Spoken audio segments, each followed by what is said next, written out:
खत्म हो गया मसूद का परिवार।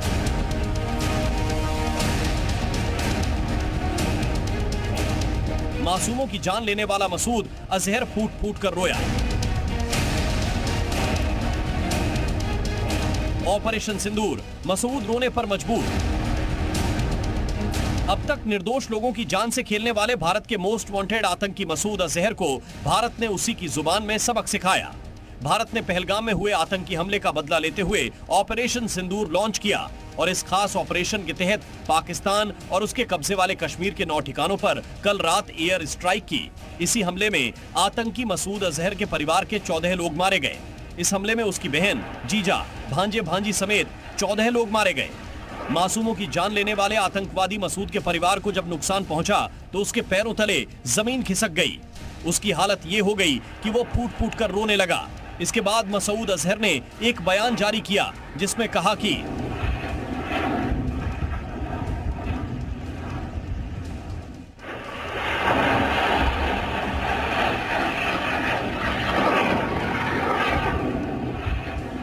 दिल में आता है मैं भी इसमें शामिल होता। मेरे भांजे भांजी मारे गए। इतना दुख है कि मैं बता नहीं सकता। अब कोई रहम की उम्मीद न रखे। अपनी आतंकी साजिशों से आम नागरिकों की जान लेने वाला आतंकी मसूद अजहर आज अपने परिवार के लिए रो रहा है। अब उसके पास कुछ नहीं बचा है, न ही परिवार है और न ही भारत ने वो ठिकाने छोड़े हैं जहां से आतंकियों को ट्रेन किया जाता था। और यही वजह है कि अब वो रो रहा है और कह रहा है कि मैं भी मर जाता तो अच्छा होता। पहलगाम हमले का बदला भारत ने पीओके में घुसकर 9 टेरर लॉन्चिंग पैड को नष्ट करके लिया है। जहां पे भारत ने स्ट्राइक की उसमें भावलपुर, मुरीद के और मुजफ्फराबाद शामिल है। भावलपुर में जैश के आका मसूद अजहर के परिवार के 14 लोगों की मौत भी हो गई है। कैमरा पर्सन सदाशिव के साथ खालिद हुसैन, जी मीडिया, कश्मीर। पहलगाम हमले के बाद से ही देश लगातार पाकिस्तान को करारा जवाब देने की मांग कर रहा था। प्रधानमंत्री नरेंद्र मोदी खुद भी ऐलान कर चुके थे कि आतंकियों की बची कुची जमीन को भी इस बार मिटा दिया जाएगा। देश को 15 दिन से जिस एक्शन का इंतजार था वो आज पूरा हुआ। इस हमले के जरिए भारत ने साफ कर दिया कि हमला कितना भी बड़ा हो, भारत भूलेगा नहीं और आतंकी कहीं भी छिपे हों उन्हें छोड़ेंगे नहीं। अगर जरूरत पड़ी न केवल पीओके बल्कि आपके पंजाब में घुसकर आपको मारेंगे। और आपके सारे हमें अड्डे पता हैं, इंटेलिजेंस हमारी बड़ी पुख्ता है और हम उसके लिए पूरी तरह तैयार हैं। और कोई भी अगर कुछ भी हिमाकत की पाकिस्तान ने उसका बदला ठोक कर दिया जाएगा, यही क्लियर संदेश है।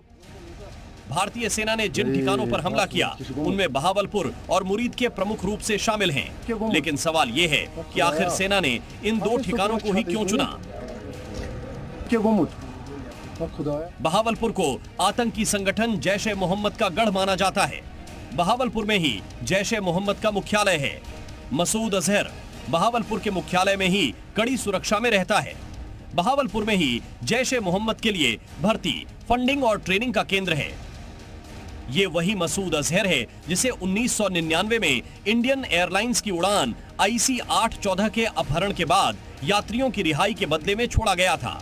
इसके बाद मसूद अजहर ने कई आतंकी घटनाओं को अंजाम दिया। 2001 दिल्ली में संसद पर हमला, 2001 जम्मू कश्मीर विधानसभा पर हमला, 2016 पठानकोट और उरी में हमले, 2019 पुलवामा में हमला। इसके बाद साल 2019 में संयुक्त राष्ट्र ने भारत को मोस्ट वांटेड आतंकी मसूद अजहर को वैश्विक आतंकी घोषित किया।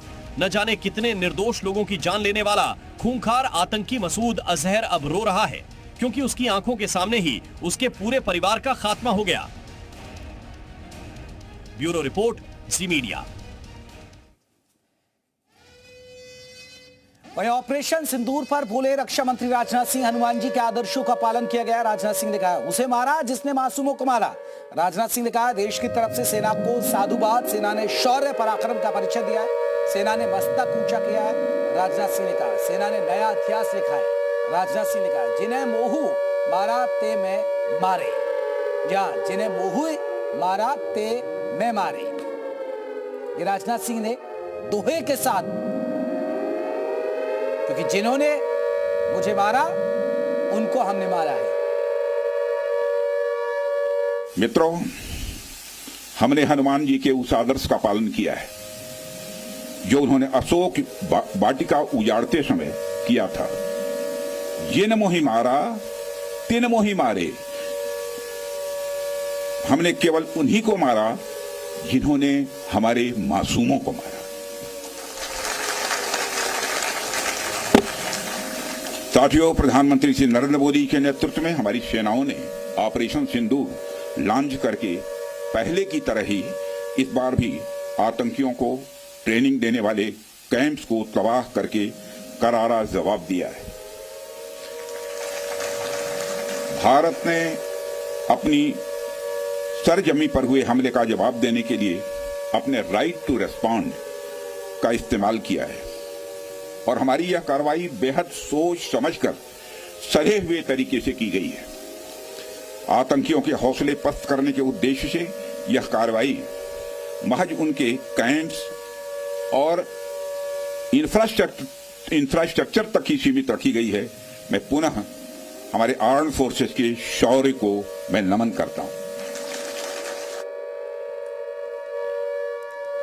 और पाक के डिप्टी पीएम का कबूलनामा आपको बता दें, 70 से 80 भारतीय विमानों ने हमला किया है। ये पाक ने कहा है।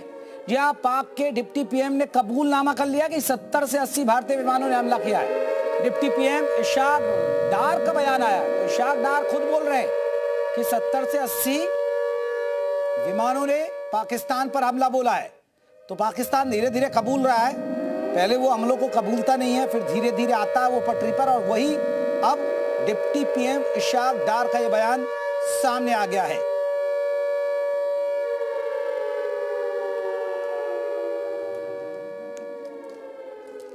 और सेना ने बीती रात जिन 9 आतंकी ठिकानों को तबाह किया उसका संबंध 9 आतंकी हमलों और साजिशों से है। आइए हम आपको बताते हैं आखिर सेना ने जो 9 आतंकी अड्डे तबाह किए उनके पीछे की वजह क्या है। मुंबई हमलों का गुनहगार कसाब और हेडली आपको याद होगा, जहां उन्हें ट्रेनिंग दी गई, वो कैंप भी सेना ने ध्वस्त कर दिया है।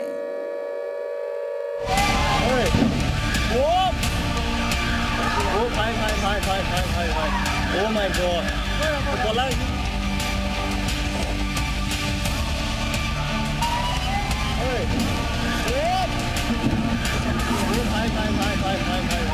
Oh my God! 9 terrorist camps को टारगेट किया गया और पूरी तरह से इसे बर्बाद। न लाग न लपेट, सीधे आतंकियों के अड्डों पर वार। सेना की कर्नल सोफिया कुरैशी ने बीती रात पाकिस्तान और पाकिस्तान अधिकृत कश्मीर में की गई कार्रवाई के बारे में डंके की चोट पर ऐलान कर दिया।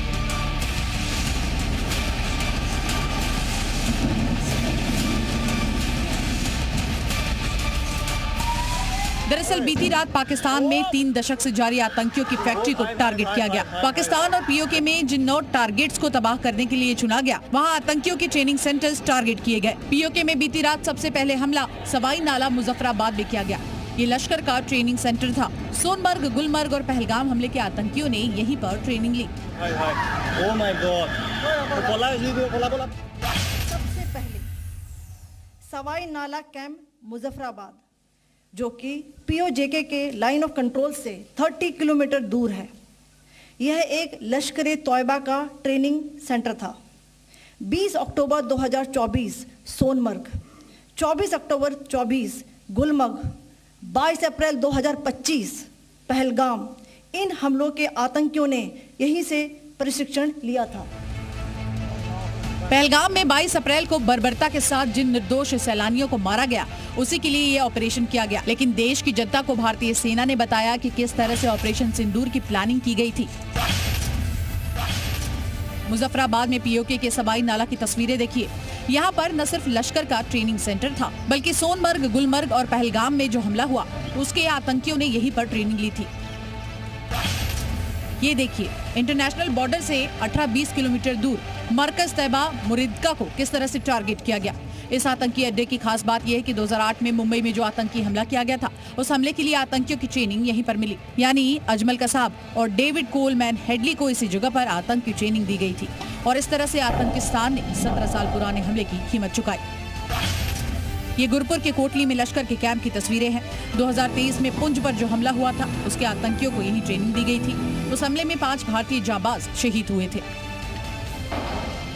सेना ने एक के बाद एक कई ऐसे हमलों को अंजाम दिया, पाकिस्तान ने जिसकी कल्पना तक नहीं की थी। भारत का खून बहाने की धमकी देने वाले अब अपने पाले पोसे आतंकियों की लाश पर रो रहा है।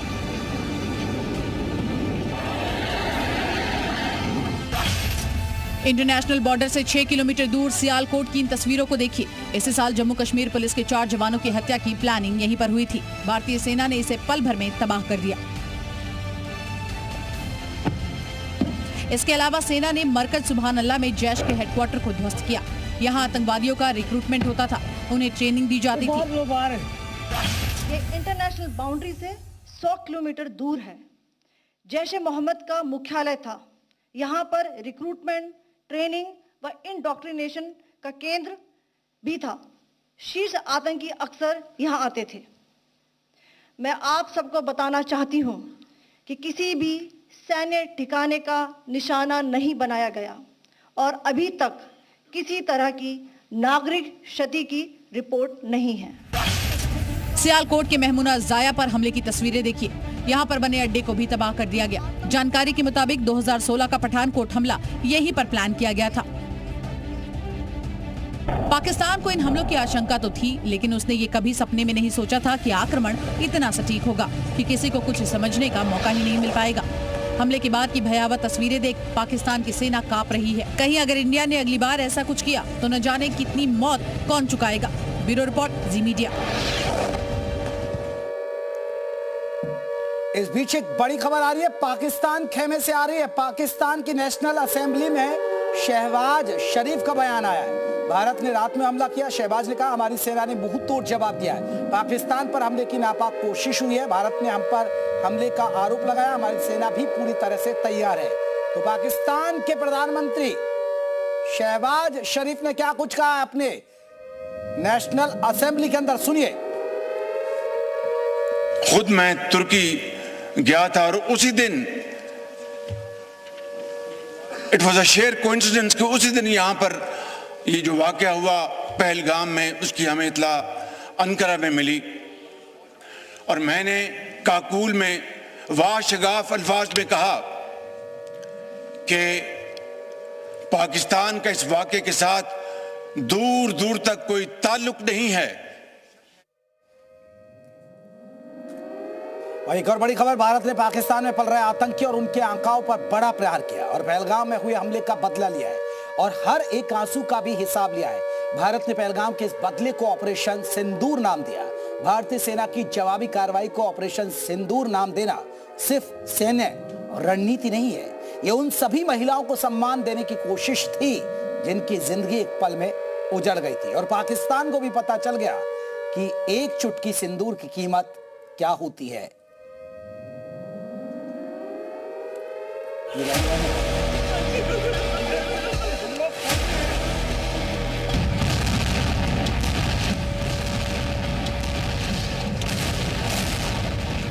उम्र चलना यार। 22 अप्रैल को पहलगाम में आतंकियों ने धर्म पूछकर कई महिलाओं का सुहाग उजाड़ा था और उनकी मांग का सिंदूर मिटाया था। आतंकियों ने महिलाओं के सामने उनके पतियों के सिर में गोली मारी। ये बहुत गहरे जख्म हैं जिन्हें वो महिलाएं कभी नहीं भुला पाएंगी, जिन्होंने अपना सुहाग इस हमले में खो दिया। ऐसे में जब भारत ने इन आतंकियों को जवाब दिया तो पूरा देश खुशी के मारे झूम उठा और देशवासियों को जब पता चला कि इस ऑपरेशन का नाम ऑपरेशन सिंदूर है तो मानो इससे बेहतर कोई बदला हो ही नहीं सकता था।